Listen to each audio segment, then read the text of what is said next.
Monsieur Emmanuel Macron vient de gagner le premier tour de l'élection présidentielle. C'est pas vraiment une surprise hein, quand on voit le tapage médiatique qui a été fait autour de ce personnage.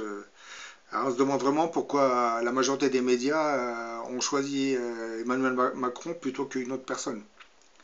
Comme je l'ai souvent dit, dans nos démocraties actuelles, la souveraineté des peuples n'existe plus vraiment. Elle est en fait contrôlée et encadrée par des puissances de l'argent, hein. Je parle des banques et des grands groupes industriels. Et lors d'une élection, par exemple, nous ne faisons que choisir des candidats présélectionnés par le système financier et qui sont tous membres d'une même caste de privilégiés. La démocratie, dans ce cas, n'est plus qu'un leurre dominé par les puissances de l'argent, hein. À travers ce leurre de liberté, c'est bien une idéologie économique et politique qui a imposé au peuple, par des lobbies financiers et industriels qui ne font que protéger leurs intérêts en dehors de tout processus dit démocratique. Toutes ces oligarchies économiques qui gouvernent le monde possèdent entre autres des budgets qui sont beaucoup plus élevés que ceux de nos gouvernements. C'est un phénomène qui explique entre autres pourquoi toutes ces oligarchies se permettent aujourd'hui de financer certaines campagnes dites électorales, hein, en nous imposant leurs candidats tout désignés et dont la politique économique ira dans le sens qu'ils souhaitent qu'elle aille. Pour ce qui est de Emmanuel Macron, on est dans la même situation. Concernant la France, l'oligarchie des banques et des groupes industriels qui a pris le contrôle économique de notre pays orientera toujours la politique du futur président, hein.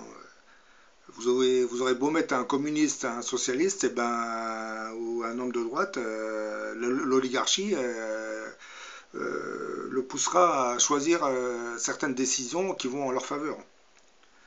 Que s'est-il vraiment passé pendant cette élection présidentielle? Ayant perdu tout espoir en François Fillon à cause de ses affaires judiciaires, notre chère oligarchie française, qui contrôle à peu près 90% de notre réseau médiatique, s'orientera progressivement vers un autre choix, celui d'Emmanuel Macron. Bien qu'il prétende être de gauche, son esprit est orienté vers le libéralisme économique, hein. Faut pas se faire d'illusions non plus. C'est un atout que l'oligarchie française a très bien comprise.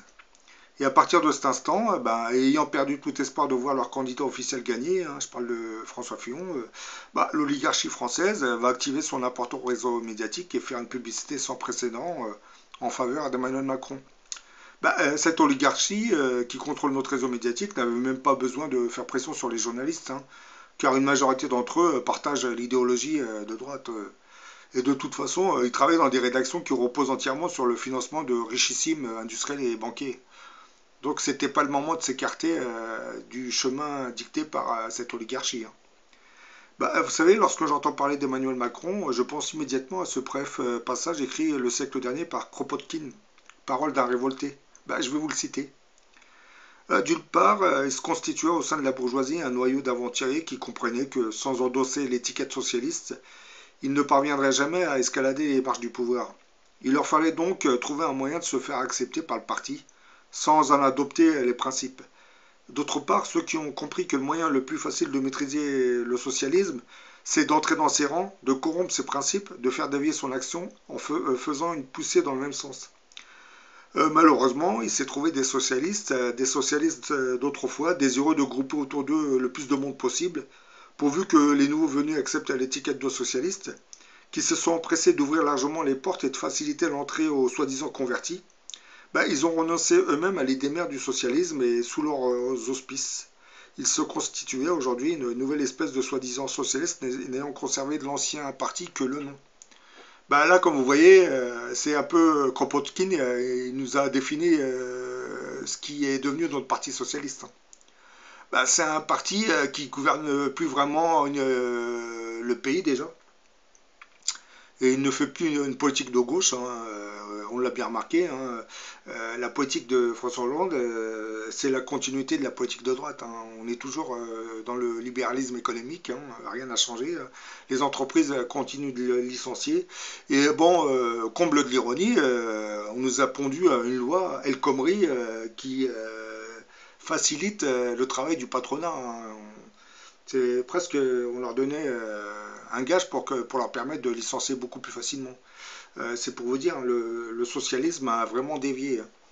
Et pour que les gens ne se rendent pas compte de cette situation, certains membres du Parti socialiste ont très bien compris.